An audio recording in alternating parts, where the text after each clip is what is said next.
जब भ्रमित अर्जुन कुरुक्षेत्र में सलाह के लिए अपने सारथी भगवान कृष्ण के पास गया तो भगवान कृष्ण ने कुछ तर्कसंगत दार्शनिक अवधारणाएं बताईं जो आज भी प्रासंगिक हैं।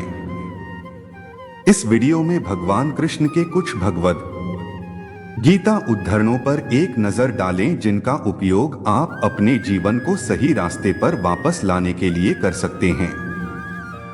मैं ही सृष्टि का आदि, मध्य और अंत हूं। मैं समय हूं, सबका नाश करने वाला। मैं संसार का उपभोग करने आया हूं। जैसे वे मेरे पास आते हैं वैसे ही मैं उन्हें ग्रहण करता हूं। सभी पथ अर्जुन मेरी ओर ले जाते हैं। मैं मृत्यु हूं जो सभी पर विजय प्राप्त करती है और सभी प्राणियों का स्रोत जो अभी पैदा होना बाकी है। बस इतना याद रखें कि मैं हूं और मैं अपने अस्तित्व के केवल एक अंश के साथ पूरे ब्रह्मांड का समर्थन करता हूं। निहारना अर्जुन 1,00,000 दिव्य रूप, रंग और आकार की एक अनंत विविधता के साथ प्राकृतिक दुनिया के देवताओं को निहारें और कई और चमत्कार पहले कभी प्रकट नहीं हुए। मेरे शरीर के भीतर पूरे ब्रह्मांड को देखें और अन्य चीजें जिन्हें आप देखना चाहते हैं। वह मुझे प्रिय है जो सुख के पीछे नहीं भागता और न दुख से दूर भागता है, न शोक करता है, न लालसा करता है, वरन वस्तुओं को वैसे ही आने देता है जैसे हो जाता है। जिस प्रकार पूरे देश में बाढ़ आने पर जलाशय का कोई उपयोग नहीं होता है, उसी तरह शास्त्रों का उस प्रबुद्ध पुरुष या महिला के लिए बहुत कम उपयोग होता है जो हर जगह भगवान को देखता है। मैं अपनी शक्ति की एक बूंद के साथ पृथ्वी में प्रवेश करता हूं और सभी प्राणियों का समर्थन करता हूं। जीवनदायिनी द्रव्य के पात्र चंद्रमा के द्वारा मैं समस्त पौधों का पोषण करता हूं। मैं सांस लेने वाले जीवों में प्रवेश करता हूं और जीवन देने वाली सांस के रूप में भीतर रहता हूं। मैं पेट की अग्नि हूं जो सब अन्न को पचाती है। इंद्रियों से मिलने वाला सुख पहले तो अमृत जैसा लगता है, लेकिन अंत में यह विष के समान कड़वा होता है। वह जो पहले विष की तरह लगता है लेकिन अंत में अमृत की तरह स्वाद लेता है। यह स्वयं के साथ शांति से पैदा हुए सत्व का आनंद है। जो कुछ तू करे वह मेरे लिथे भेंट कर, अर्थात जो अन्न तू खाता है, जो बलि चढ़ाता है, जो सहायता तू देता है और अब के दुख भी जो अन्य देवताओं की श्रद्धा और भक्ति से पूजा करते हैं वे भी मेरी पूजा करते हैं। अर्जुन भले ही वे सामान्य रूपों का पालन न करें, मैं ही समस्त उपासना का पात्र, उसका भोक्ता और प्रभु हूं। जो मृत्यु के समय मुझे स्मरण करेंगे वे मेरे पास आएंगे, इस पर संदेह न करें। मृत्यु के समय जो कुछ भी मन में व्याप्त है वह मृत्यु के गंतव्य को निर्धारित करता है। वे हमेशा उस अवस्था की ओर प्रवृत्त होंगे। वे हमेशा के लिए स्वतंत्र हैं जो सभी स्वार्थी इच्छाओं को त्याग देते हैं और मैं और मेरा के अहंकार से अलग होकर प्रभु के साथ एक हो जाते हैं। यह सर्वोच्च राज्य है, इसे प्राप्त करें और मृत्यु से अमरता की ओर बढ़े। वे बुद्धि में रहते हैं जो अपने आप को सब में और सब में सब कुछ देखते हैं, जिन्होंने हर स्वार्थ की लालसा को त्याग दिया है और दिल को पीड़ा देने वाली इंद्रियों को त्याग दिया है। कर्म का अर्थ आशय में है, कार्रवाई के पीछे की मंशा मायने रखती है।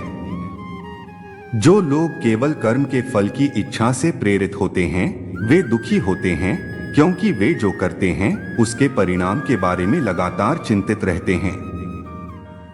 इस दुनिया में काम करो अर्जुन, अपने भीतर स्थापित एक आदमी के रूप में स्वार्थी लगाव के बिना और सफलता और हार में समान रूप से। योग के लिए मन की संपूर्ण समता है। समय की शुरुआत में मैंने शुद्ध हृदय के लिए 2 मार्ग घोषित किए, ज्ञान योग, आध्यात्मिक ज्ञान का चिंतन पथ, और कर्म योग, निस्वार्थ सेवा का सक्रिय मार्ग। योग के मूलभूत विभिन्न प्रकार हैं। अपना काम हमेशा दूसरों के कल्याण को ध्यान में रखकर करें। ऐसे ही कार्य से जनक ने सिद्धि प्राप्त की। अन्य लोगों ने भी इस मार्ग का अनुसरण किया है। हे अर्जुन, तीनों लोकों में मेरे पाने के लिए कुछ भी नहीं है और नहीं कुछ ऐसा है जो मेरे पास नहीं है। मैं अभिनय करना जारी रखता हूँ, लेकिन मैं अपनी किसी जरूरत से प्रेरित नहीं हूँ। अज्ञानी अपने लाभ के लिए काम करते हैं। अर्जुन, दुनिया के कल्याण के लिए बुद्धिमान कार्य स्वयं के लिए विचार किए बिना दूसरे के धर्म में सफल होने की तुलना में अपने धर्म में प्रयास करना बेहतर है। अपने धर्म का पालन करने में कुछ भी नहीं खोता है, लेकिन दूसरे के धर्म में प्रतिस्पर्धा भय और असुरक्षा को जन्म देती है। इंद्रियां शरीर से ऊंची हैं, मन इंद्रियों से ऊंचा है। मन के ऊपर बुद्धि है और बुद्धि के ऊपर आत्मा है। इस प्रकार जो सर्वोच्च है उसे जानकर आत्मा को अहंकार पर शासन करने दें। स्वार्थी इच्छा वाले भयंकर शत्रु का वध करने के लिए अपनी शक्तिशाली भुजाओं का प्रयोग करें।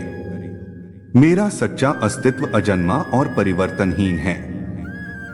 मैं हर प्राणी में वास करने वाला यहोवा हूं। मैं अपनी माया के बल से अपने को एक सीमित रूप में प्रकट करता हूं। जो लोग मुझे अपने स्वयं के दिव्यस्व के रूप में जानते हैं, वे इस विश्वास से टूट जाते हैं कि वे शरीर हैं और अलग प्राणियों के रूप में पुनर्जन्म नहीं लेते हैं।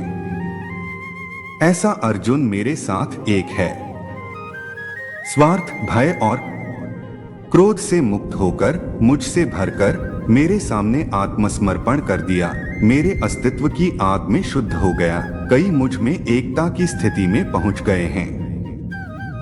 कर्म मुझ पर इसलिए नहीं टिकते क्योंकि मैं उनके परिणामों से जुड़ा नहीं हूं। जो लोग इसे समझते हैं और इसका अभ्यास करते हैं, वे स्वतंत्रता में रहते हैं। बुद्धिमान यह देखते हैं कि अकर्म के बीच में कर्म होता है और कर्म के बीच में अकर्म होता है। उनकी चेतना एकीकृत है और प्रत्येक कार्य पूर्ण जागरूकता के साथ किया जाता है। चढ़ाने की प्रक्रिया ब्रह्मा है, जो अर्पित किया जाता है वह ब्रह्मा है। ब्राह्मण ब्रह्मा की अग्नि में यज्ञ करता है। जो प्रत्येक कर्म में ब्रह्मा को देखता है, उसे ब्रह्मा की प्राप्ति होती है। हे अर्जुन, ज्ञान की भेंट किसी भी भौतिक भेंट से बेहतर है, क्योंकि सब कामों का लक्ष्य आत्मिक बुद्धि है।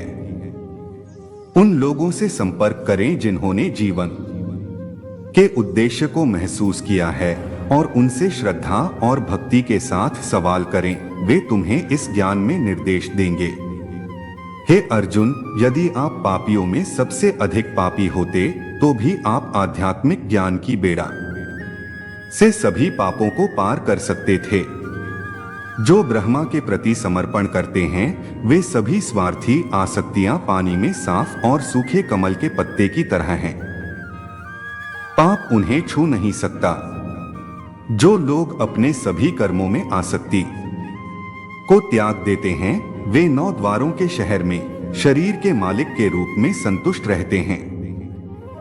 उन्हें कार्रवाई करने के लिए प्रेरित नहीं किया जाता है, न ही वे दूसरों को कार्रवाई में शामिल करते हैं।